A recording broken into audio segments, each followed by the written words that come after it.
ایک یوکرینی خاتون نے برطانیہ کے وزیر اعظم سے کہا تھا کہ یوکرینی لوگ مغربی ممالک سے پرزور اپیل کر رہے ہیں کہ یوکرین کی فضائی حدود کا تحفظ کیا جائے اور وہاں نو فلائی زون نافذ کیا جائے۔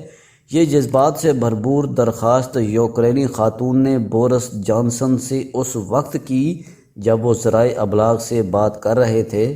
داریا کیلنیوک کا کہنا تھا کہ آسمان سے گرنے والے بموں اور میزائلوں کی وجہ سے یوکرینی خواتین اور یوکرینی بچے بہت خوف میں ہیں، لیکن یوکرین کے شہری علاقوں پر روسی حملوں اور بڑھتی ہوئی اموات کے باوجود اس بات کے امکانات بہت کم دکھائی دیتے ہیں کہ مغربی ممالک یوکرین کی فضاؤں میں کسی قسم کی پروازوں کو روکنے کے لیے نو فلائی زون کا اطلاق کریں گے۔ نو فلائی زون کیا ہوتا ہے؟ نو فلائی زون سے مراد یہ ہے کہ کسی خطے کی فضائی حدود کے اندر خاص قسم کے طیارے پرواز نہیں کر سکتے۔ یہ پابندی عموماً کسی ملک کے خاص مقامات کو فضائی حملوں سے محفوظ رکھنے کے لیے لگائی جاتی ہے۔ اس کے علاوہ کھیلوں کے مقابلوں اور بڑے عوامی اجتماعات کی صورت میں بھی نو فلائی زون کی پابندی عارضی طور پر لگائی جا سکتی ہے۔ اس کا بنیادی مقصد کسی خاص حدود کے اندر طیاروں کو داخلے سے روکنا ہوتا ہے تاکہ ان مقامات کو حملوں اور دشمن کی جانب سے فضائی نگرانی سے محفوظ رکھا جا سکے۔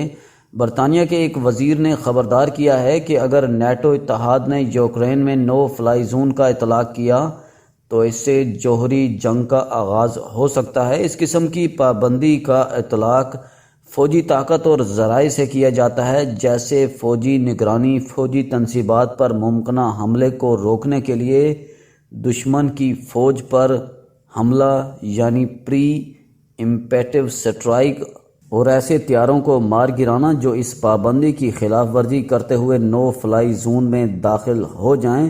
اگر یوکرین میں نو فلائی زون کا اطلاق کیا جاتا ہے تو اس کا مطلب یہ ہوگا کہ فوجی، خاص طور پر اگر ضروری ہوا تو نیٹو اتحاد کی فوجیں یوکرین کی فضاؤں میں اڑنے والے روسی طیاروں کو براہ راست نشانہ بنا سکیں گی۔ مغرب یوکرین میں نو فلائی زون کا اطلاق کیوں نہیں کرے گا؟ اگر نیٹو فورسز روسی طیاروں یا روسی جنگی آلات کے ساتھ براہ راست ٹکراتی ہیں تو اس سے لڑائی میں بہت تیزی سے اضافہ ہو سکتا ہے۔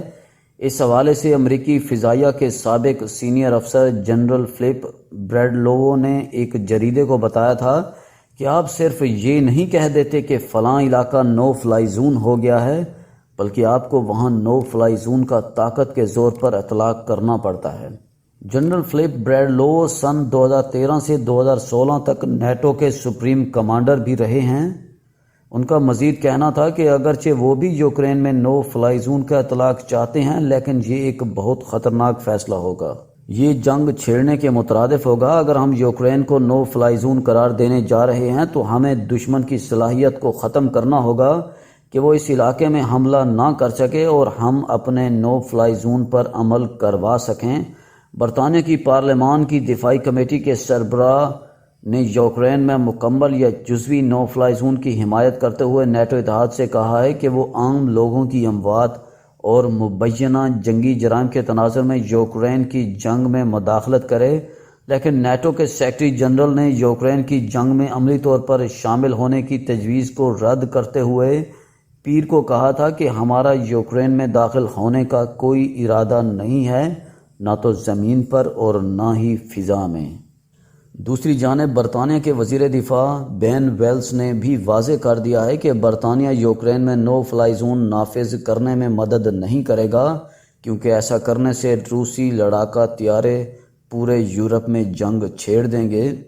وزیر دفاع کا مزید کہنا تھا کہ میں کوئی یورپی جنگ نہیں چھیڑوں گا، لیکن میں یہ ضرور کروں گا کہ یوکرین کو ہر ممکن ہتھیار فراہم کروں گا کہ وہ اپنی ہر سڑک پر روسی فوجوں کا مقابلہ کر سکیں، اور ہم یوکرینیوں کی حمایت کریں گے۔ امریکہ نے بھی اس قسم کی وجوہات کی بنا پر نو فلائی زون کی تجویز کو رد کر دیا ہے۔ ان خدشات کے علاوہ مغرب کو یہ بھی خطرہ ہے کہ اگر روس کے خلاف جنگ میں کسی قسم کی تیزی لائی جاتی ہے تو وہ جوہری ہتھیاروں کا استعمال کر سکتا ہے۔ یہ خوف اس وقت زیادہ نظروں میں آ گیا تھا جب گزشتہ دنوں روسی صدر ولادیمیر پوٹن نے اعلان کیا تھا کہ انہوں نے روس کے جوہری دستوں کو خاص الرٹ جاری کر دیا ہے۔